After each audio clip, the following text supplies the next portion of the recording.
Mimi huli odo ayodo kamen sedata ɗon na luɓan mi wano o haalnaylan siko laccum bobo makko mi ƴakki si o jokkitalan ka mi fattino yiye maɗon mi yaha mi fattino yo sante bote jokkitalan ton e ay bingol no a hersi hoore no na kanko noddilam non no ɓaynami to o hettay hay sina kanko kono ko nelal makko yotti non habbolan na kan min ko hollutugol ɓe tun fi wata probléme masibo waɗo hakkude ma ange modima ɓe ndaaway hakkunde mo woni jano maɓɓe on ɗo ɓe yi hoore ande no jooɗi ɓe ɓangini ande no woodi woni ɓe Belgique maɗum ndi a ɓeyji ɓe windi ka musidal France ga kadi ɓenno si aji waɗi ɗo ɓe aray donc personnellement onon ɓe Belgique ɓe min ɓe meeɓiɗo ɓiɓɓe tato mi dennanaka ɗo an hande min mi sunaki haaju mi yiɗa yimɓe pandi haajuji fenandeji giɗale wone toon ham mi yaka momi toro on faabo des fois o musida ñanko ɗum a toxique noon des fois goy ko probléme ji noon on musida des fois ko probléme ji noon wami des fois ƴettugoɗo assurance vie no ɓuuri ɗin piiji ɗo fof mo par ce que e nder ngam musida no woodi yiɗuɓe ma no woodi añuɓe ma ɓe ara ɓe wullinkino min numa komi yata toon kon fof mi jande gore mi immi mi yeeyi hanka makko mi ƴetti ɓiɓɓe am ɓentato mi yeeyi mi hiwrimo ɓe ittilam mone andi noon min sa ittikelam mone haray en gayni o mi fokkiti wayntagol mo be maɓɓe ɓangini o ya natinkini juulinkinagol ɓeygu makko wo kanko mo mari renio min ni ellala ka mi ɓori noon nden ñande ka maɓɓe mi arti goɗɗo e maɓɓe mi toraki mi noddali mi tefali mi ƴewali min ko kanko goye noddilan hecciyanki ɗo ni wo ɓeygu makko no siwti andi mi yahali andi mi rewali ton andi miɗo jokki lawolan mi ƴettanima ko mi ƴettantama ko handen kadi ɓaya yiɗalan a yiyata teppere an kama kanko président Mojobere Tugie nden Alpha Ibrahima o nodduma ondutuma o noddilan ñande ɓe wonno la wowlude ka réseau sociaux ji le lendemain woni la wo ɓeygu makko jibini wo siwta joni ɓe jaɓalma windude kam musidal mais fi yawgo fawana ɓeygu makko ɗum ɗo noddete privé hollitama mimi huli oɗo kamen sedata ɗon na luɓan mi wano o haalnaylan siko laccum bobo makko mi ƴakki si o jokkitalan ka mi fattino yiye maɗon mi yaha mi fattino yo sante bote jokkitalan ton e ay bingol no a hersi hoore non na kanko noddilam non no ɓaynami to o hettay hay sina kanko kono ko nelal makko yotti non habbolan na kan min ko hollutugol ɓe tun fi wata probléme masibo waɗo hakkude ma ange modima ɓe ndaaway hakkunde moɗon si ɓe noddawdi ɗo noon ɓe joƴƴinon ɓe ñaawa hakkunde moɗon hara o affaire ñaawa nenange ɓe ngam wuri nene makko e ɓe makko no wuri ɓe parler non laisse-moi parler ma chérie andi mi inni ɓay famille ji men ɗin ala ga haray ko kamɓe représente ɓe ɓen kam meɗen ko kamɓe wawata gérde probléme ji ɗin min miɗo sikkude ɓe nanayno komi fanno yewtude kon ɓe tu as peur des femmes qui parlent comme ça va-t'en. Laisse-moi finir, s'il te plaît. Takupam. Ɓe noddayno ex modima ɓe noddama ɓe joƴƴina on ɓe ñaawa ɓe ndara si probléme o régloto une fois pour toutes quoi ɓe régla probléme on hara on yahali ka ñaawore ton ndaro no hettiron ɓiɓɓe mon ɓen seedon e o probléme ɗo hetto ɓiɓɓe mon ɓe hara portoɓe neyali ɓiɓɓe ɓen min ko ɗum waɗi en plus min mi fanno ka yewtude makko ko Ibrahima forsi yomi yewtude makko Ibrahima jeejila fi Allah yomi acco waɗa mo ka ligne mais yewta min e ɓe men famondirta par ce que o probléme ɓeɗo ɓe tiiɗi ɓe yeehi ka laamu à partir moment ɓe wawali ñawde probléme o ha ɓe yeehi ka laamu ɓiɓɓe ɓen jattama hande kadi ɓeɗo ko ɓe wawi wadde ala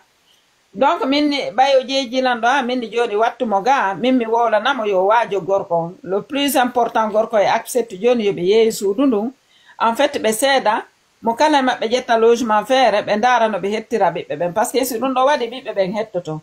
mais si ɓe jaɓali wadde ɗum ɗo probléme juutay ɗo haa ko ɓiɓɓe ɓen lorroto ko ɓiɓɓe ɓen soñjoto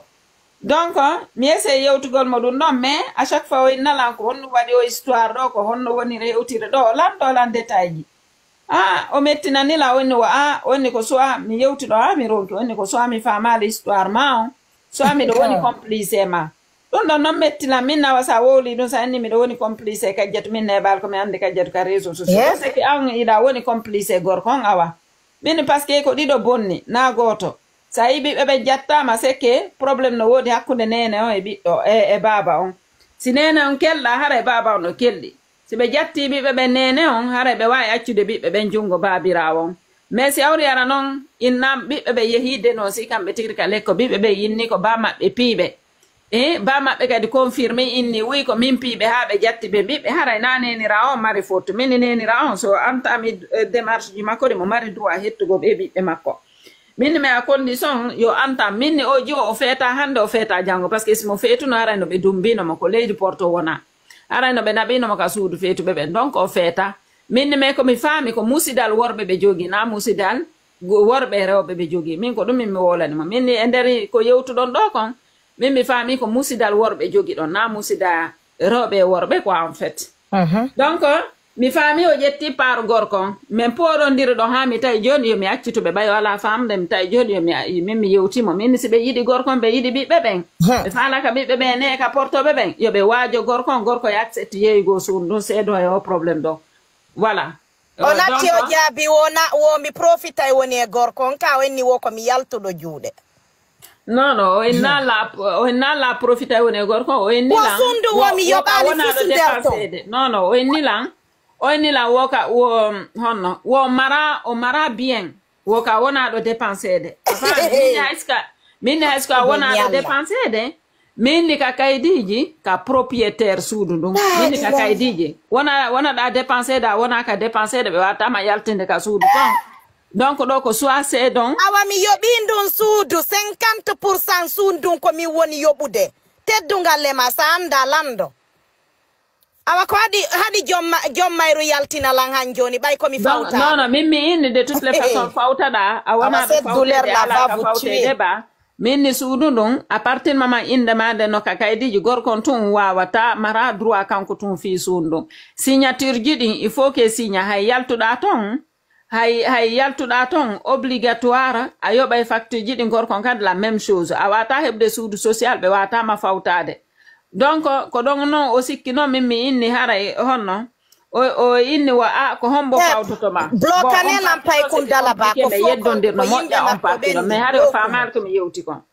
a faami minni noon minni tanke ka propriétaire minni social o wawatama fawtade en fait quoi a faami ko ɗon no o inni noon ka fawtaɗo en fait quoi o min komi fawtaɗo non gorkon no fawtima en fait quoi si je comprends bien ko gorkon fawtima ka suudu ton quoi c'est pas vrai c'est faux enfin mais bon bref c'est pas important mi wi yo yaltin preuve ko fawti lanko non c'est pas important quoi yang Aisha goɗɗo natti goroje ma depuis 3 ans ko wurani hoore ma on no wa innude woyi mo fawtima